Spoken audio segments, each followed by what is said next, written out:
Assalamualaikum warahmatullahi wabarakatuh. Halo, hai, apa kabar student semuanya?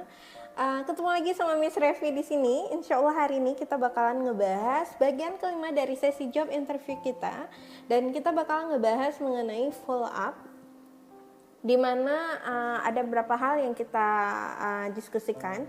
Yang pertama adalah kita bakalan bahas mengenai pertanyaan apa-apa aja sih yang kita ajukan di akhir wawancara. Kemudian kita juga nanti bakalan ngelihat salah satu klip video wawancara yang berkenaan dengan hal tersebut, dan juga yang tidak kalah pentingnya kita bakalan ngebahas mengenai follow up email atau thank you email yang kita kirimkan ke si pewawancara setelah wawancara selesai. Jadi stay tune terus di channel ini, dan jangan lupa di subscribe, like, comment, and share video ini kalau seandainya kalian ngerasa bahwa banyak hal penting yang bisa dibagikan gitu ya. Nah, mungkin langsung aja yang pertama adalah kita bakal ngebahas pertanyaan apa-apa aja sih yang kita tanyakan di akhir wawancara. Terkadang ada wawancara di mana di situ ini biasanya di akhir wawancara, the interviewer will ask you like, do you have any questions gitu? Ada pertanyaan nggak? Nah, biasanya kalau misalnya ada hal yang seperti ini, ada ini banyak sih sumbernya, tapi Miss ambil yang ini aja. Ada 6 pertanyaan yang bisa kamu tanyakan ke si pewawancara. Tapi satu hal yang paling penting kalian harus ingat bahwa kalau seandainya pertanyaan ini memang jawabannya itu udah disinggung di dalam wawancara, itu nggak perlu ditanyakan lagi, karena nanti terkesan kalau kamu tuh nggak fokus dengan jawaban yang memang udah dibilang sama si pewawancaranya. Tapi kalau seandainya memang pertanyaan ini atau hal yang ingin kamu tanyakan itu belum disinggung sama sekali, 6 pertanyaan ini bisa menjadi 6 pertanyaan pamungkas yang bisa kamu tanyakan di akhir wawancara. Biasanya sih cuma 1 pertanyaan sih yang diajukan gitu. Jadi, but then it's a nice thing if you have some of them, just in case mungkin pertanyaan yang udah kamu simpan itu udah disinggung. Oke, kalian bisa lihat ke-6 pertanyaannya di sini. What skill does the ideal candidate for these positions have? Jadi kalau misalnya skill yang paling ideal untuk posisi ini apaan? Jadi kalian bisa tanyakan. Kemudian how is the performance measured in this job? Jadi ini berhubungan mengenai bagaimana evaluasi kerjanya kalian kalau seandainya kalian diterima di perusahaan tersebut. Can you describe a typical day? Jadi ini lebih kayak working environment-nya sendiri, bagaimana jenis pekerjaan yang bakalan kamu lakukan. Kemudian juga what are the immediate challenge? Ini tentunya mengenai tantangan yang bakalan kamu hadapi seandainya kamu bekerja di perusahaan tersebut. Kemudian ini bisa kita tanyakan what do you like most about working for this company? Hal terbaik yang pada saat kamu bekerja di perusahaan tersebut apa? Dan yang terakhir, what are the company's biggest challenges currently? Jadi tantangan terbesar yang lagi dihadapi oleh perusahaan ini apa? Memang kalau misalnya kalian udah ikutin mengenai sesi wawancara ini dari dari sesi 1 sampai sesi sekarang yang kelima, hal yang lagi kalian lihat di depan ini itu adalah hal-hal yang memang selalu disinggung di setiap wawancara kerja, atau nanti juga berhubungan sama CV dan juga berhubungan sama kurikulum vitae-nya kalian gitu. Jadi this is not something new, I believe. Nah, seandainya Miss ke-6 hal ini kayaknya kan udah ditanyain nih Miss, apa sih yang bisa saya tanyakan lagi? Nah, mungkin ini yang paling simple, kalian bisa langsung aja tanyain. Seandainya memang pengumuman mengenai wawancara kalian itu belum dikabarin kapan hasilnya dan sebagainya, kalian bisa langsung tanyakan pada saat wawancara. Misalnya ditanya, do you have any questions? Yes, can I know when can I know the information about the announcement for these positions gitu. Jadi kalian bisa langsung tanyakan pengumuman mengenai hasil wawancara itu kapan gitu. Itu yang paling simpel yang bisa kalian tanyakan di akhir wawancara. Nah, sekarang baru kita lihat mengenai thank you email atau email ucapan terima kasih yang kita tuliskan ke si pewawancara. Mengenai thank you email ini bukan salah satu kewajiban ya harus kalian lakukan, tapi sangat bagus kalau seandainya you take your time to do this gitu. Nah, mengenai thank you email ini, biasanya kalau kalian mau ngirimin thank you email itu dalam waktu 24 jam setelah kalian ikut wawancara. Jadi, misalnya ini kalian ikutnya siang, kalian bisa asumsikan, oh mungkin sore udah selesai nih sesi wawancaranya, jadi kalian bisa langsung emailin pihak perusahaan. Kemudian, jangan lebih dari 2 hari karena ini mengingat bahwa bisa jadi kamu bukan satu-satunya yang diwawancarai. Jadi kalau misalnya terlalu lama mereka udah lupa gitu, kayak memori mereka udah lupa sesi wawancaranya dengan kamu gitu ya. Jadi bagusnya dalam waktu 24 jam. Kemudian kalau panjang emailnya sendiri itu nggak usah panjang-panjang, 2 paragraf cukup. Kalau misalnya memang paragrafnya singkat, mungkin 4 paragraf is enough.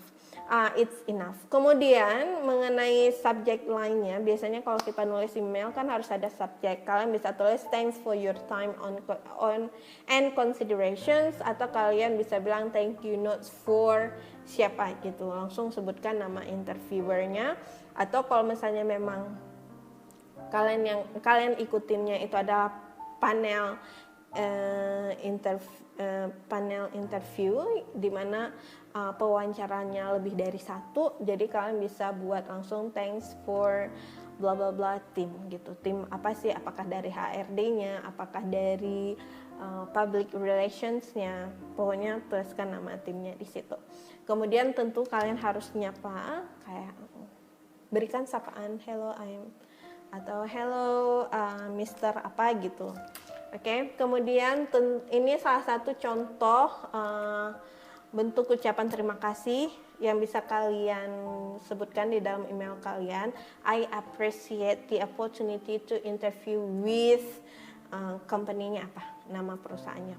Kemudian juga singgung di dalam thank you notes-nya ini, thank you email-nya, ketertarikan kalian di dalam posisi yang ditawarkan, dan juga jangan lupa tekankan mengenai bagaimana skill yang kamu miliki ini relevan sama posisi yang mereka tawarkan. Kemudian kemudian juga jangan lupa kalian tuliskan mengenai buka networking sama perusahaan tersebut. Dan yang terakhir, pakai professional closing ini seperti sincerely, regards.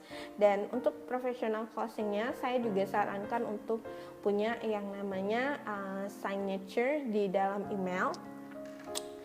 Ini salah satu contoh signature dalam email. Biasanya ini bisa langsung kalian setting di email kalian.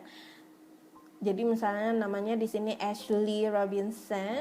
Kemudian ini contoh signature yang bisa kalian pakai kalau seandainya kalian masih fresh graduate. Jadi kalian bisa pakai seperti ini. Design students kalian buat apa gitu. Accounting students di kampus apa, tuliskan nomor HP. Kalau misalnya ada website, tuliskan website kalian. Kalau nggak ada, ya udah tuliskan email. Kemudian addressnya ini bisa langsung buat, misalnya kayak saya itu Banda Aceh Indonesia. Kemudian juga ada akun-akun sosial media yang bisa kalian linkkan di signature-nya kalian. Jadi kalau misalnya saya biasanya bakalan taruh mengenai Facebook, Instagram, dan juga YouTube channelnya, karena memang ketiga sosial media ini saya punya,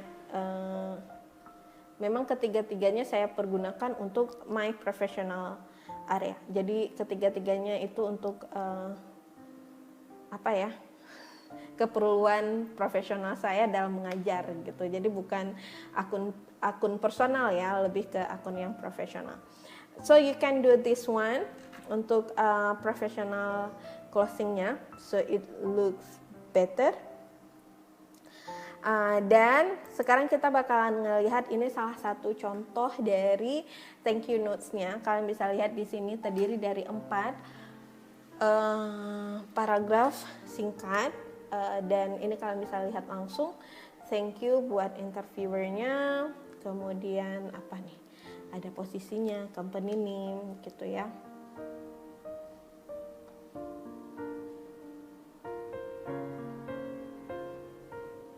Nah, gini, di bagian sincerely, sign off-nya ini adalah nama kalian dan juga tuliskan yang tadi saya bilang, professional signature-nya gitu. It looks better. Makanya penting kalau kita mau punya, kalau kita punya email profesional, itu email yang langsung pakai nama sendiri gitu.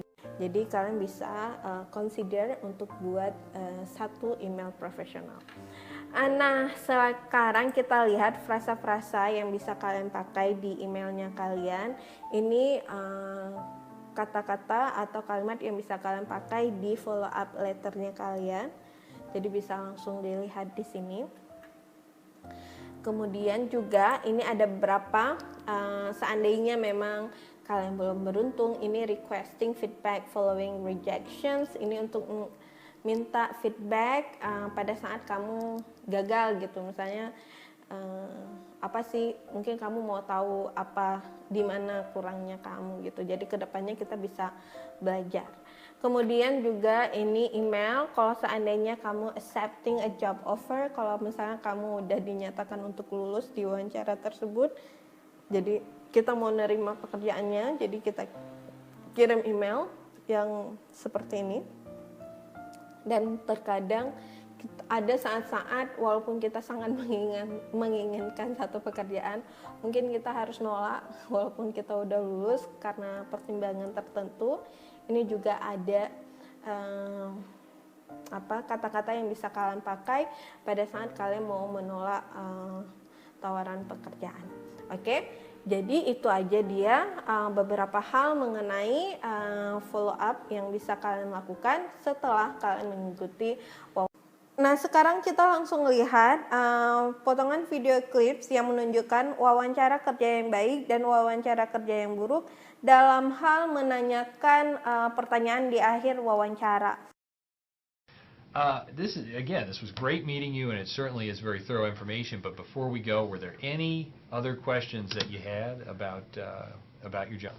I was actually very eager to fill the position, and I was wondering when it is that I can start. I like that attitude.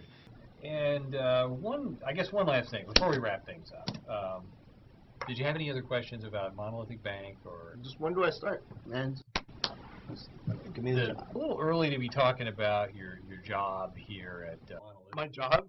Are you serious? Oh, thank you. You won't regret this. I didn't offer you the job. Nah, pertanyaannya ini sama mengenai jadi si pewawancaranya tanya, do you have any questions? Apakah ada pertanyaan? Kemudian dari yang versi baiknya dia tanya, dia langsung bilang, saya ini lebih polite ya, penggunaan bahasanya itu lebih polite. Dia bilang, I'm very eager to fill the positions and I was wondering when it is I can start. Saya sangat tertarik sama posisi ini dan saya bertanya-tanya, seandainya nih saya keterima, kapan saya bisa mulai bekerja di perusahaan tersebut. Nah, itu kira-kira terjemahan dari apa yang ingin dia tanyakan gitu. Nah, tapi kalau misalnya kita lihat yang versi badnya, di situ kalian bisa lihat bahwa cara tanyanya itu langsung straightforward, langsung kapan bisa mulai gitu. Sebenarnya sama, pertanyaannya sama, tapi what make it different the way they deliver the questions. Jadi sangat penting untuk melihat unsur kesopanan di situ ya. Nah, itulah dia perbandingan wawancaranya versi bagusnya dan versi kurang bagusnya. So, I think that's all for now. Alhamdulillah udah selesai semua, udah komplit semua pembahasan mengenai interviewer mengenai job interview ini. Semoga kalian udah lebih paham dan juga bisa mengikuti. Kalau misalnya kalian ikut wawancara kerjanya langsung, kalian udah lebih bagus performance-nya. Okay, so thank you so much for watching. I'll see you again. Assalamualaikum warahmatullahi wabarakatuh.